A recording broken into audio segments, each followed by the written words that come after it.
क्या महीने में 1,000 रुपया इन्वेस्ट करके करोड़ों रुपया कमाया जा सकता है? जी हाँ, कमाया जा सकता है अगर आप एसआईपी करते हैं। एसआईपी का मतलब होता है सिस्टमेटिक इन्वेस्टमेंट प्लान। अगर आप पर मंथ 1,000, 500 जितना भी अपने कैपेसिटी के अनुसार अगर आप एसआईपी पे डालेंगे तो जरूर ये बन सकता है। मैं आप लोगों को लाइव एग्जाम्पल के साथ दिखाऊंगा। तो यहाँ पे ये एसआईपी का कैलकुलेटर है। जस्ट मैं यहाँ पे आप लोगों को यहाँ पे जो 500 है उसे मैं 1,000 कर लेता हूँ और यहाँ पे एक्सपेक्टेड रिटर्न देखो। ये रिटर्न जो है ना ये काफ़ी इम्पोर्टेंट है आपके कैपिटल ग्रो होने में। तो यहाँ पे मैं कुछ आप लोगों को एसआईपी का जो म्यूचुअल फंड है वो मैं आप लोगों को दिखा देता हूँ। यहाँ पे आप देख सकते हैं कि एसबीआई कॉन्ट्रा फंड, यहाँ पे ये डायरेक्ट प्लान है। ये डायरेक्ट प्लान है। तो यहाँ पे मैं आप लोगों को नीचे स्क्रॉल करके यहाँ पे मैं आप लोगों को दिखा दूँ। यहाँ पे आप देख सकते हैं एनुअलाइज्ड रिटर्न, यानी कि पर ईयर कितना रिटर्न दिया हुआ है। 1 साल में इतना रिटर्न, 2 साल में इतना रिटर्न, ये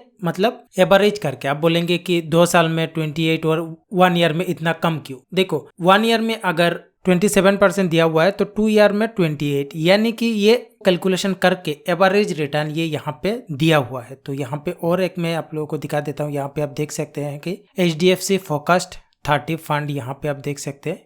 यहाँ पे आप अगर रिटर्न देखेंगे यहाँ पे आप देख सकते हैं 1 साल में, 5 साल में, आप भी यहाँ पे चेक कर सकते हैं। ये मनी कंट्रोल का ऑफिशियल वेबसाइट है। साथ ही साथ यहाँ पे मैं आप लोगों को और एक दिखा दूँ। यहाँ पे आप देख सकते हैं ये भी HDFC का है। तो यहाँ पे आप अगर एनुअलाइज्ड रिटर्न देखेंगे यहाँ पे आप देख सकते हैं। तो जितना रिटर्न होगा, ऐसा नहीं है कि ये मैं बस आप लोगों को बोल रहा हूँ यहाँ पे इन्वेस्टमेंट करना है। आप अपने हिसाब से थोड़ा रिसर्च कर सकते हैं। बस ऐसा नहीं है कि इन तीनों में ही आप लोगों को इन्वेस्टमेंट करना है। आप लोगों को भी थोड़ा एनालिसिस कर लेना है। अगर आप चाहते हैं कि इन्वेस्टमेंट करना, क्योंकि आपका पैसा है, आप भी थोड़ा रिसर्च करके ही डालें, क्योंकि आप इसे लॉन्ग टर्म के लिए डालेंगे, ना कि आज डालेंगे कल निकाल लेंगे। तो यहाँ पे ये जो एक्सपेक्टेड रिटर्न है, फॉर एग्जाम्पल यहाँ पे आप देख सकते हैं हर किसी में 20 से प्लस ही है। यहाँ पे 20 से प्लस ही है। यहाँ पे आप अगर चेक करेंगे 20 से प्लस ही है। तो यहाँ पे मैं 20 ही ले लेता हूँ एवरेज।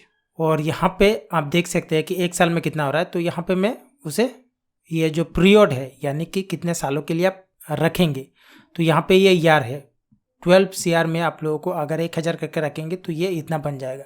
तो आप लोगों को लॉन्ग टर्म के लिए रखना है। तो यहाँ पे मैं इसे स्क्रॉल कर रहा हूँ। यहाँ पे आप देख सकते हैं। तो यहाँ पे मैं 26 साल कर लेता हूँ। तो 26 साल में ऑलमोस्ट आप लोगों का 1 करोड़ बन जाएगा अगर एक्सपेक्टेड रिटर्न 20% रहा। ये जो रिटर्न है ये काफ़ी इंपॉर्टेंट है। यहाँ पे मैं अगर 10 कर दूँ तो यहाँ पे आप देखें कितना हो रहा है। अगर मैं उसे 30 कर दूँ तो यहाँ पे आप देखें 9 करोड़ बन चुका है। तो जो रिटर्न है वो काफ़ी इंपॉर्टेंट है। तो जस्ट मैंने एक एग्जांपल के लिए 20 रखा हुआ है एवरेज।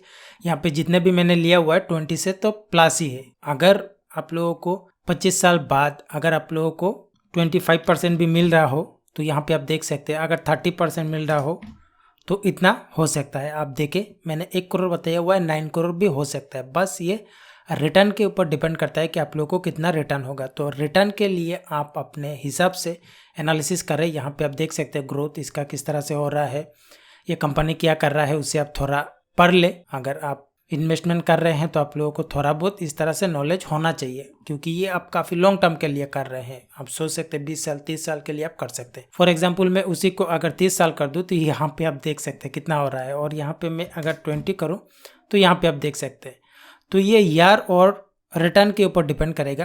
तो जब भी आप चूज़ करें किसी भी म्यूचुअल फंड को, डायरेक्ट आप कर सकते हैं, या फिर जो चार्जेस है वो काफ़ी कम लगता है। यहाँ पे आप डायरेक्ट को ही चुने। और यहाँ पे मैं 25 कर दूँ तो इतना हो सकता है, और 30 कर दूँ तो यहाँ पे आप देख सकते हैं। मान लो 25 साल बाद आप लोगों को हो सकता है आप लोगों को 20% मिले, हो सकता है आप लोगों को 10% मिले। तो 10% के वक्त आप लोगों को निकालना नहीं है, क्योंकि आप लोगों का तो कैपिटल है वहाँ पे बैठा हुआ है। जब भी आप चेक करते रहिए, जब भी 20 से प्लस हो तब आप एग्जिट करें। फॉर एग्जांपल आपने इस मंथ 1,000 डाला हुआ है तो इस मंथ का जो भी परसेंटेज रिटर्न होगा वो ऐड हो जाएगा। फॉर एग्जांपल 1100 हो जाएगा तो 1100 का रिटर्न नेक्स्ट मंथ आप लोगों को 1200 हो जाएगा, 1300 हो जाएगा।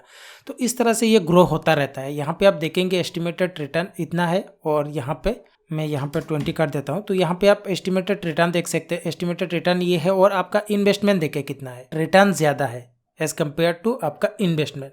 जैसे फॉर एग्जांपल कहीं पे आप रख रहे हैं, बस उसे आप रख दे, उसे ज़रूरत नहीं है उठाने का। तो ऐसे ही आप फंड को चुने जो लॉन्ग टर्म के लिए आप विश्वास कर सकते हैं कि इस तरह से ये फंड अच्छा चलेगा।